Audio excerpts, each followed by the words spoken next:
অনেক মুসলিমের মাঝে আমি একটি আচরণ খেয়াল করেছি। সেই মনোভাবটি সর্বপ্রথম আমি নিজের মাঝেই খুঁজে পেয়েছিলাম, তাই আমি জানি এমনটা হয়। কারণ এটি ব্যক্তিগত অভিজ্ঞতা যে কোরআন বর্তমান সময়ের সাথে প্রাসঙ্গিক নয়।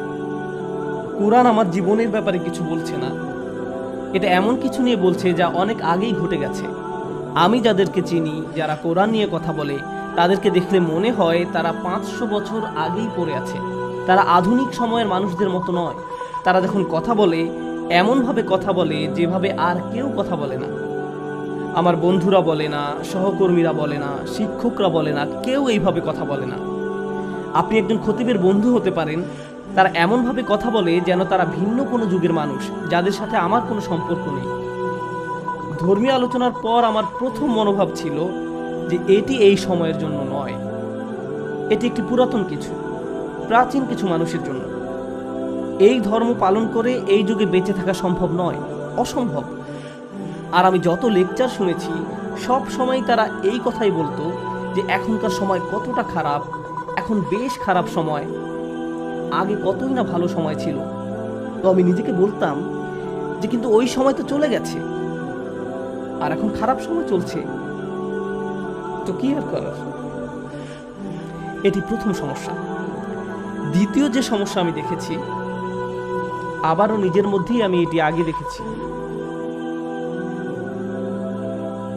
এরপর আরো লাখ লাখ মানুষের মাঝে, যে এই ধর্ম, এই বইটি খুবই কঠোর, খুবই কঠিন।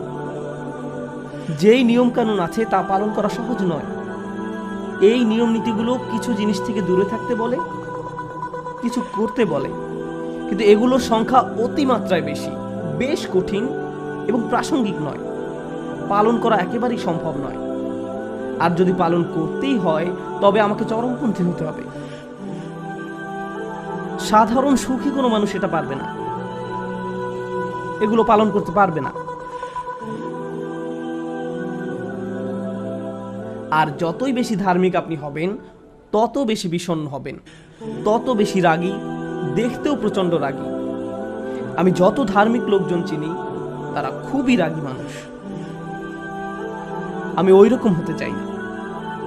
তারা এমন হয়েছে তার কারণ নিশ্চয়ই এই ধর্ম বেশ কঠিন, তাই মানুষকেও কঠোর এবং রাগী বানিয়ে ফেলেছে।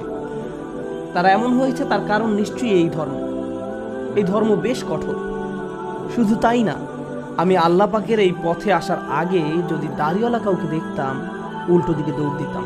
কারণ তারা আমাকে শুধু বলতো কেন আমি জাহান্নামে যাচ্ছি, অথবা তারা আমাকে কিছু করতে বলবে, যাও নামাজ পড়ো, না হলে কোনো প্রশ্ন করবে, তুমি এই পোশাক কেন পরেছো, কি শুনছো, কি দেখছো, থামুন, আমি আপনার সাথে কথা বলতে চাই না, আমাকে একা থাকতে দিন। আপনি আরাম করছেন, পিজা খাচ্ছেন, একজন দাড়িওয়ালা কেউ রেস্তোরাঁয় ঢুকলো, এই সেরেছে। আমি ভালোই খাচ্ছিলাম, তার কি এখনই এখানে আসতে হবে? তো দ্বিতীয় মনোভাব হলো এই ধর্ম বেশ কঠোর, যারা মেনে চলে তারাও কঠোর। তৃতীয় হলো কেউ যখন আল্লাহ পাকের ধর্ম নিয়ে কথা বলতো, কেউ আমাকে বলতো না কেন আমাকে মুসলিম হতে হবে, শুধু বলতো হতে হবে, এগুলো তোমাকে করতে হবে। যদি জিজ্ঞেস করি কেন, কারণ না করলে তোমাকে জাহান্নামে যেতে হবে। আমি কেন বিশ্বাস করব? এই প্রশ্ন করা মানে তুমি কাফির হয়ে যাবে, তোমার মনে সন্দেহ আছে, তোমার ঈমান নেই। একই মানুষের কাছে গিয়ে যদি আপনি প্রশ্ন করেন যে পৃথিবীতে তো অনেকগুলো ধর্ম আছে, আমরা কিভাবে জানলাম যে এই ধর্মই ঠিক, তিনি আপনাকে বলবে, আর আমাকে বলেছিল যে এই ছেলে, তুমি এখনই উজু করো আর 2 রাকাত নামাজ পড়ো, শয়তান তোমাকে এগুলো বলছে। অজু আর 2 রাকাত নামাজ পড়ার পরও আমার একই প্রশ্ন,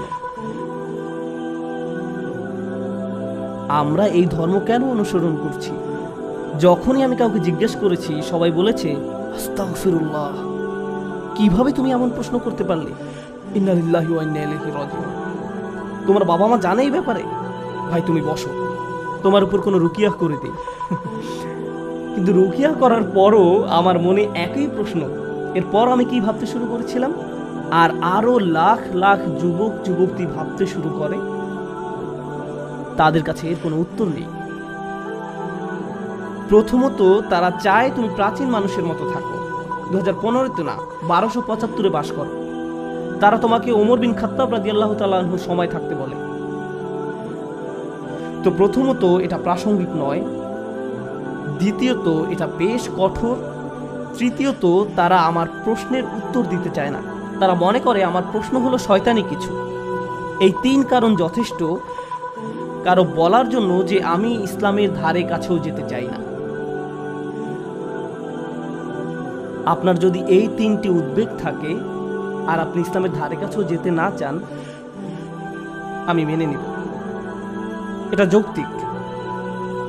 তো আমি আপনাদেরকে বেশ আত্মবিশ্বাস নিয়ে বলতে পারি যে এমন কোনো দেশে আমি যাইনি, মুসলিম হোক আর নন মুসলিম হোক, যে ঠিক এই রকমই ভাবছে এমন কেউ নেই। একটা লেকচারে যতজন মানুষই আসে তাদের মাঝে শত শত হাজার হাজার মানুষ, মুসলিম হোক আর নন মুসলিম, এই সমস্যায় ভুগছে। বহুদিন ধরে আমি এমনটা দেখছি।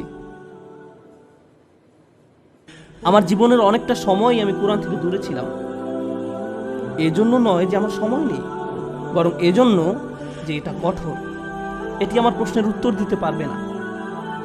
আমি যখন নিউ ইয়র্কে কলেজে গেলাম, আমি ফিলোসফি, সাইকোলজি, অ্যানথ্রোপোলজি যখন নিলাম, ফ্রয়েড যখন পড়া শুরু করলাম, বিবর্তন যখন পড়া শুরু করলাম, 1400 বছর আগের এক বই কিভাবে আমার প্রশ্নের উত্তর দিবে? নিশ্চয়ই এটি আমার প্রশ্নের উত্তর দিবে না। তো এটির কাছে যাওয়ার আমার কোনো প্রয়োজন নেই।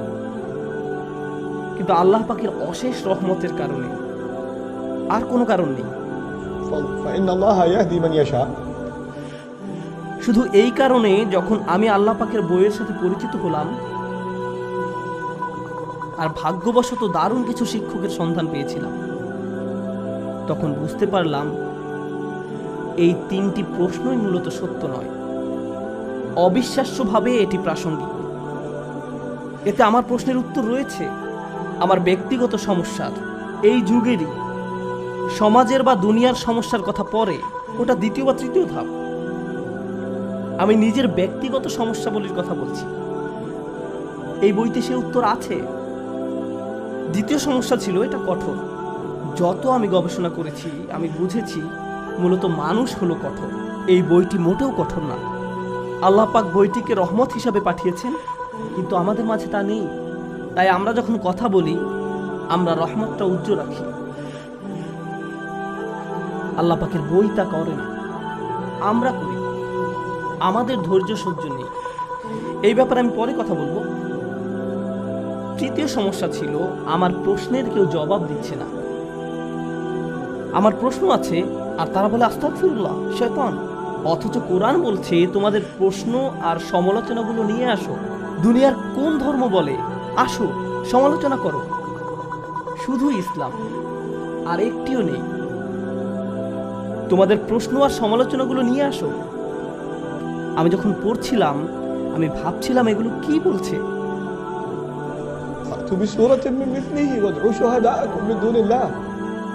আমি তো ভেবেছিলাম এখানে লেখা থাকবে বিশ্বাস করো, না হলে তোমাকে পড়তে হবে। অথচ কিনা এখানে বলছে আফালা তাকিলুন, তোমরা ভাবো না কেন? অন্য কোন ধর্ম তোমাকে নিজের মতো ভাবতে বলে? অন্য সব ধর্ম বলে ভাবনা থামাও, বিশ্বাস করো। আর কোরআন বলছে কোনোভাবেই তুমি চিন্তা করা থামাবে না, তোমাকে চিন্তা করতেই হবে। আর শুধুমাত্র তখনই তুমি সত্যিকার অর্থে বিশ্বাস করতে পারবে। আর কোনো ধর্ম নেই এমন। আমরা বলতে থাকি নন মুসলিমদের দাওয়াত দেওয়ার ব্যাপারে। আমি বলছি আমাদের নিজেদের উম্মাহ কোরআন থেকে দূরে সরে গেছে। যখনই তারা কোরআন সম্পর্কে কিছু শুনছে, তারা শুনছে এমন কিছু যা কঠোর, যা প্রাসঙ্গিক নয়, আর যা তাদের প্রশ্নের উত্তর দিচ্ছে না। অথচ কোরআন মোটেও এমন নয়। এখানে সব প্রশ্নের উত্তর আছে। কিন্তু যে এটা উপস্থাপন করছে সে ওইভাবে উপস্থাপন করছে না, ভুলভাবে বর্ণনা করা হচ্ছে। আমরা কোরআনকে অতি ভুলভাবে উপস্থাপন করছি। এই সমস্যাটি আমি আমার সামনে দেখেছি। এই সময়ের চ্যালেঞ্জ এটাই, আমার কাছে এটাই সবচেয়ে বড় চ্যালেঞ্জ। কত কিছুই না বলা হয় কোরআনের আয়াত নিয়ে, খুব সহজ একটি আয়াত তুলে ধরা, মোটেও কঠিন নয়।